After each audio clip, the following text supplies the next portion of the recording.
baxır qare qare, qəlbim olur pare pare. Qaçma məndən ey gözəlim, sənsizliyə yoxdur çarə. Gözün baxır qare qare, qəlbim olur pare pare. Qaçma məndən ey gözəlim, sənsizliyə yoxdur çarə. Külək yapar söylə yarə, həsrətinə yoxdur bir çarə.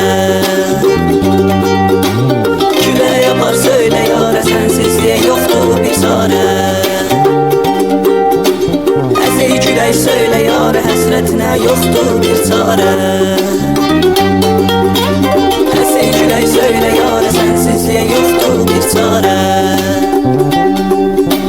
Qılınc kimi iti gözlər yaralayır sol yanımı. Biri göy göl, biri maral göl, nazilə bax al canımı. Ceyran kimi baxan gözlər görənmirmi bu halımı? Bir insaf et, ayaq saxla, dinlə bircə sualımı. Sən insansan yoxsa mələk, gizləmisən qanadını. Təsadüfdür yoxsa fələk, gəl birgə deyək adını. Bilirəm sevmir Bakını, özlər ana qucağını. Külək oxşasın başını, darama sən saçlarını. Darama qurban olduğum hər dilim bir xəzər kimi. Xəzri gilavar oynasın, dalğalansın xəzər kimi. Hər baxanda donub qaldım, üzün sanki qar dənəsi. Günəşi də qısqandırdın, parlar üzün qəmər kimi. Gözlərimi qamaşdırdı yanağın qürüb ateşi. Kaş izləsəm yanağında hər şəfəqi ilk gün kimi. Bəsdi iş və yetər bu naz, dön bir gör aşiqini. Salıb ateşə bu qəlbimi kül oluram simurg kimi. Külək yapar söylə yarə, həsrətinə yoxdur bir çarə.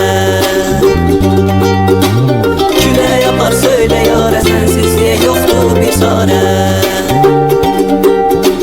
Əzey külək söylə yarə, həsrətinə yoxdur bir çarə. Əzey külək söylə yarə, sənsizliyə yoxdur bir çarə.